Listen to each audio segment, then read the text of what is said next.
Melchor Romero. Estamos en comunicación telefónica con los padres de Fernando Báez Sosa. Muy buenas tardes, Silvino y Graciela, los padres de este joven que ha fallecido en este brutal ataque en Villa Gesell. Muy buenas tardes, Diego Gabriele, Bernardo Maniago y Solurros los saluda. Hola Silvino, hola Graciela, ¿cómo están?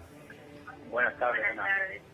Bueno, sin dudas es un día tristísimo para ustedes, no solamente por cumplirse los 6 meses del crimen, sino además porque justamente hoy se conoce el resultado de esta pericia que lógicamente ustedes ya esperaban, ¿no? Sí, la verdad que ya pasaron 6 meses de brutal asesinato de mi hijo y también se pudo saber la pericia que con qué brutalidad le patearon la cara de mi hijo y quedaba hasta la huella de la zapatilla.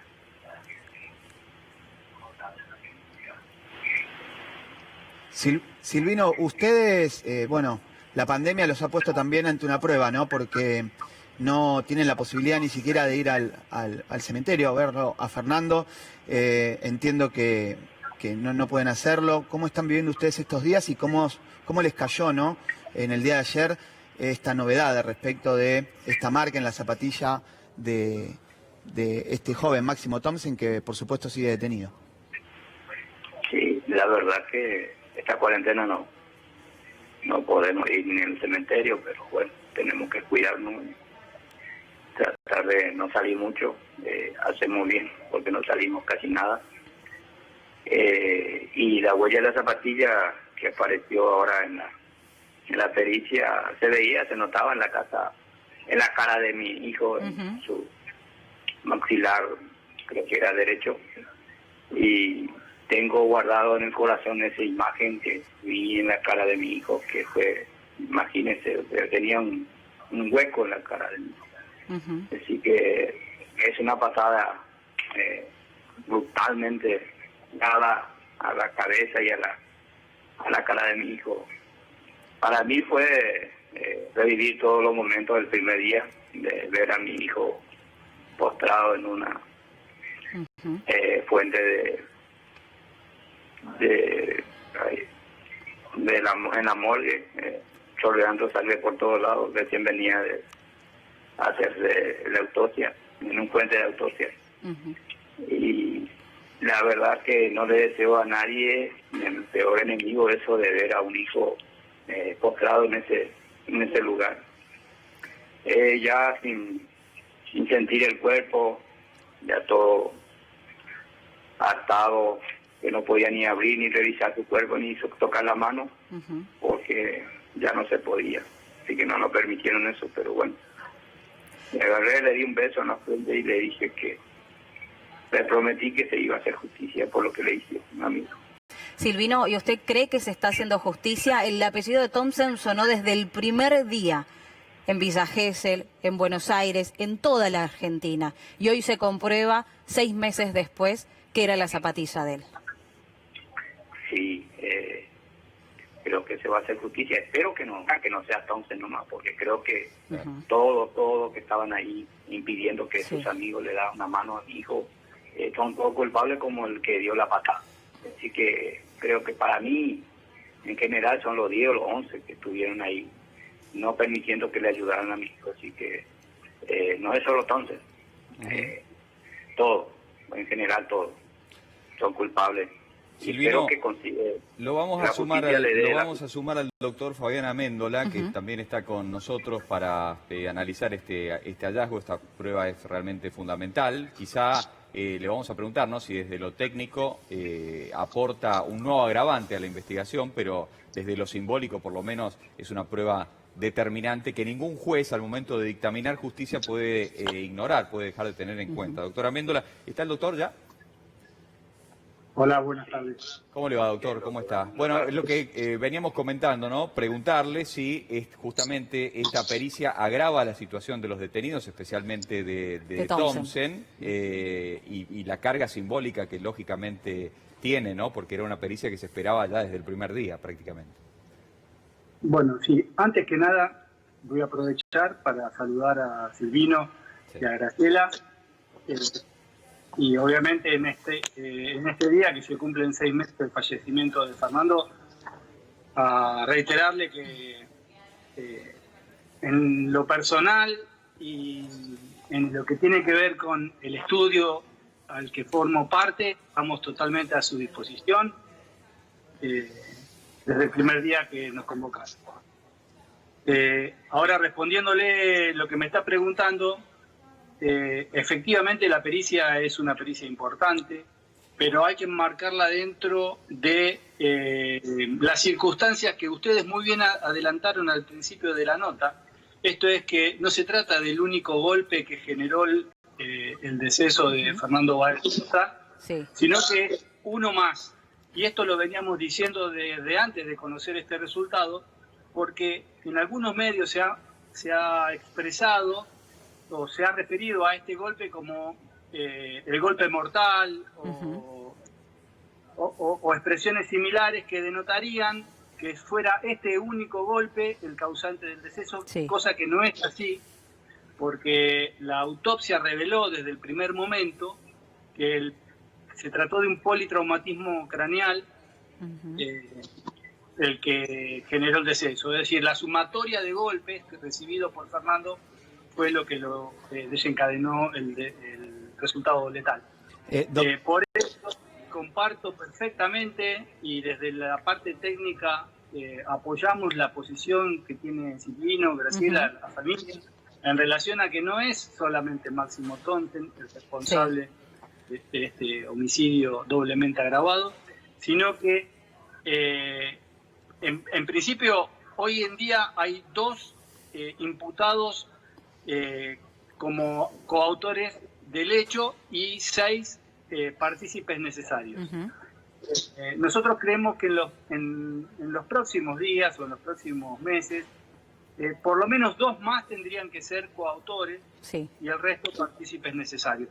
¿Por qué? Porque las imágenes nos muestran que por lo menos 4 de los agresores, sí, golpearon a Fernando en zonas vitales, con lo cual la coautoría, independientemente que el resultado es el mismo para todos, la prisión perpetua, no hay, sí, no hay otro resultado para este grupo. Doctora Amendola, hay, sí, una cuestión que ha pedido la defensa de los imputados, que es la pericia psicológica y psiquiátrica, que no se ha podido realizar, por supuesto, por la pandemia, porque estaba pactada para principios de abril. ¿Ustedes creen que esa pericia va a jugar más a favor de lo que es la defensa, o creen que de alguna manera puede dar algunos elementos que les permitan a ustedes sumar de lo que se ha hablado mucho en esos días a principios de año de este homicidio por placer, que de alguna manera ustedes plantearon en ese momento?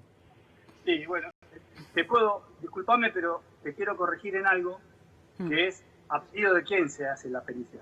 Bien. La pericia psiquiátrica y psicológica la pedimos nosotros.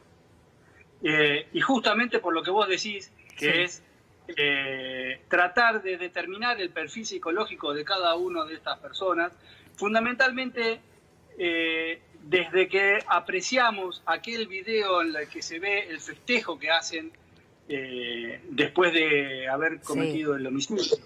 Eso sumado a las expresiones que entre ellos tenían a través de su red de WhatsApp, nos marcaban en aquel momento la posibilidad de también de incluir como agravante el homicidio por placer, y para eso es que requerimos estas pericias psicológicas y psiquiátricas. Sí, doctora Amendola, Silvino y Graciela, vamos a sumar un par de datos del crimen de Fernando, porque las pruebas hablan, Diego. Así es, porque es lo que dice el doctor Amendola. Estos son datos que permiten establecer cuál fue la función de cada uno en el momento del asesinato. Ahora bien, fueron todos, porque esto es lo que hay que marcar, que fueron todos. La pericia escopométrica que hablamos de la zapatilla en el rostro de Fernando es de Máximo Tonten, efectivamente, pero en los últimos meses hubo elementos similares que van en este sentido. Por ejemplo, el cotejo de ADN que determinó que una mancha de sangre en la camisa de Matías Benicelli, sí, también detenido en la alcaldía de Melchor Romero,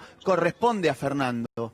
Y que en el dedo meñique de Fernando se determinó que la sangre pertenece a Blas Sinali. Son todos elementos que permiten reconstruir a partir de el hallazgo de estos materiales genéticos, cómo fue el momento del ataque, que está también documentado, seguramente va a coincidir con esto el doctor Améndola, en los registros fílmicos, en las ruedas de reconocimiento, porque, doctor, todos los testigos que pudieron hacer reconocimientos positivos, de alguna manera confirman estos elementos que surgen de los cotejos de ADN y de las pruebas biológicas, ¿no?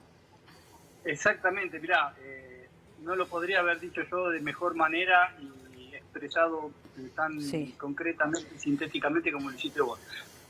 Hay un sinnúmero de pruebas que ya permitirían estar en la etapa de juicio. Les quiero hacer un adelanto que la Fiscalía acaba de prorrogar por 4 meses más la investigación. Así que todas las pericias que restan producirse se harán en este plazo que se amplía de la investigación. Pero yendo a lo que decías recién, efectivamente hay un sinnúmero de pruebas, como ser las pruebas testimoniales, los reconocimientos en rueda, las filmaciones de los domos y la filmación que ellos mismos hicieron, porque no olvidemos que es importantísima la filmación que se obtiene de los teléfonos secuestrados en el momento de su detención. Todo ese cúmulo de pruebas analizadas permiten efectivamente acreditar de que no se trató de una pelea como se quiso hacer ver en algún momento, sino que se trató de un ataque a traición. Un ataque a traición. Fue un ataque, sí, no fue una pelea, no fue un enfrentamiento. Eso lo dijimos nosotros desde el primer día que hicimos la cobertura ahí, doctor, exacto. Exactamente.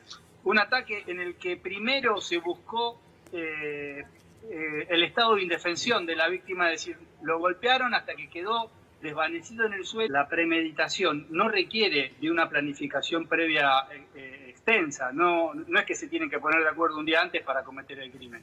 Puede ocurrir durante el desarrollo del homicidio, como ha pasado en este caso, donde ellos, vos fíjate que los videos muestran que cuando el personal de seguridad los saca del lugar, ellos se quedan en la misma cuadra y esperan que los 4 o 5 policías que estaban apostados en el lugar salgan corriendo, se dirijan hacia una de las esquinas para sofocar un disturbio que había en el lugar, y aprovechan ese momento y cruzan como manada, efectivamente, como una manada, a cazarlo a Fernando. Sí, doctor, sé que es difícil hacer cálculos en esta situación, estamos en la pandemia, la justicia está funcionando de una manera muy lenta en general, pero digo, ¿cuándo podría ir a juicio la causa? Yo, justamente esto lo hablamos habitualmente con el doctor Burlando, tratamos de analizar siempre estas circunstancias. Bueno, lo que les acabo de informar de que la Fiscalía en el día de ayer prorrogó por 4 meses más la instrucción, nos permite saber de que de acá a fin de año se va a terminar la instrucción. Y posiblemente el juicio oral pueda tener lugar a mediados del año que viene. Bien, muchísimas gracias, doctor. No sé si los padres de Fernando Báez Sosa siguen en comunicación telefónica. Sí, nos están escuchando, me dicen, de la producción, así que me gustaría escucharlos a ellos también. Siempre agradecidos con el doctor Améndola, que nos atiende muy gentilmente para seguir analizando este caso. Así que el cierre, por supuesto, de los padres de Fernando